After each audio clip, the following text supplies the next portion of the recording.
Hello and welcome back to Good Living. Now, there was a really interesting story that came out last week about the fact that New Zealand is the best country, voted the best country for Brits when they're choosing to immigrate. And so that's really good news for us as a nation. And today we're going to talk to Mike and Tammy Bell, who have immigrated from England and set up their own company. Welcome, guys. How are you? Good morning. Hi, thank you. Tell me about your personal story. Why did you choose to immigrate to New Zealand and then to Christchurch? Well, I mean, generally we were looking for a better life, but also a better chance for our children. When we immigrated, we had twins of 8 and one of 5. And wow. Growing up in London, especially South London, is not a great place for children. So we were looking for somewhere that was going to be a better ground for them to grow up in. Mm. So we had a look around and looked at different options, and New Zealand looked like the right place for us. We couldn't afford to come out on a holiday beforehand. So you came out here blind, pretty much? Yeah, Mike went back to college for 3 years to study to get relevant qualifications, so in IT. So we were attractive to New Zealand, and then he did that for 3 years, and then we got on a plane and with £8,000, no job, no home, and went for it. Crikey, as we would say here. So what was when you said that you kind of looked at different options in different countries, if you hadn't have chosen New Zealand, where would have been your next port Possibly call? Canada. Really? And is that because of the same quality of life issues and, you know, outdoors? Yeah, I mean, we're using a simple way of doing it is just to sort of have a checklist of what you're looking for. And to be honest, we were too lazy to learn another language, so going to an English-speaking country is definitely better. But Canada's obviously not all English-speaking, and also one thing that attracted us to, especially the South Island, was the climate. We were looking for a country with seasons. We were looking for a climate that wasn't too extreme. We weren't looking for heaps and heaps of sun. We were looking for somewhere that we could just feel comfortable and relax in. Oh, brilliant. How did your families react, by the way, when you said that you were going to a country that you'd never been to before and you're going to live there permanently? They didn't believe us. No. Even though 3 years studying, and it was 4 years all in all from when we started to when we actually arrived. And it wasn't until we had actually got our visas and bought our plane tickets that they actually believed we were going to do it. So, strangely now, Mike's brother lives here in Christchurch and Mike's sister lives in Hamilton. She's a doctor. And they've come since you've arrived yeah. here? Yes.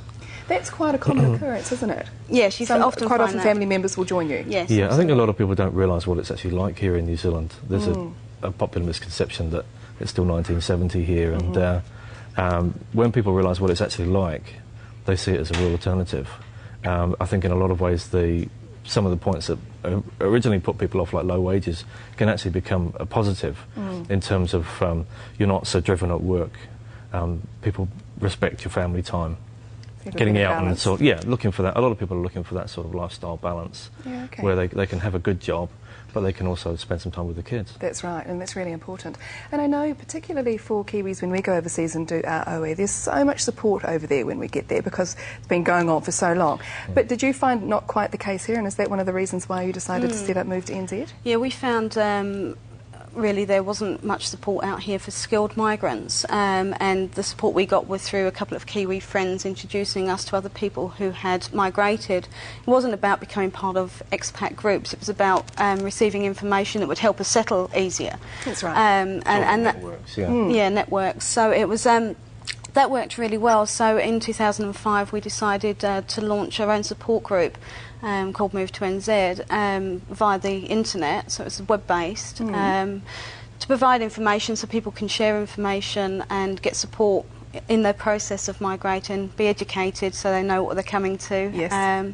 And that was how we set it up, and we're 4 years on and we now have 31,500 members from 189 countries, and have since opened a charitable trust walk-in centre in Christchurch. Brilliant. Where we see about 1,000 people a year come through. And so they can pop in, have a chat to you both, talk about any issues that they might be facing about living here, and you can advise them and point them in the right direction. And so you talk about the fact that it's not only people who are coming from England, it's people from all around the world? Yeah, we have about a third of our members are from the UK, but we have members from just about everywhere really. Mainly people we see through the centre are UK, USA, South Africa.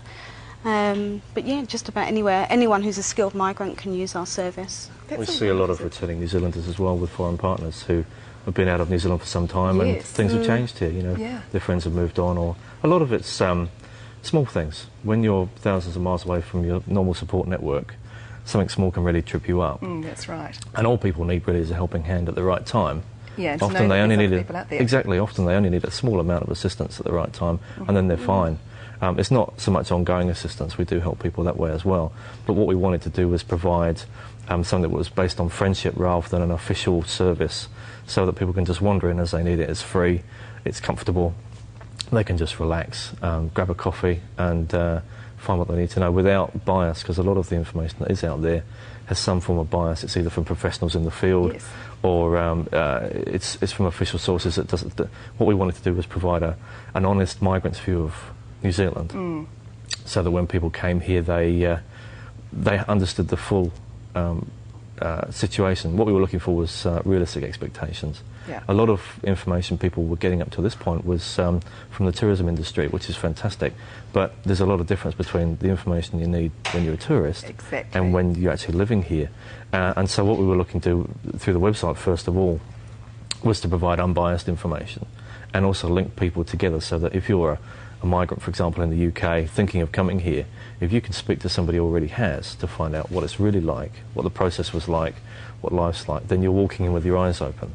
So that was a big point about huge difference. Well, guys, we're going to have to leave it there, but thank you very much for coming in and talking about this. And I know that it's a wonderful website, so if anybody hasn't logged on and you would like to do so, and you're watching at the moment and this applies to you, move2nz.com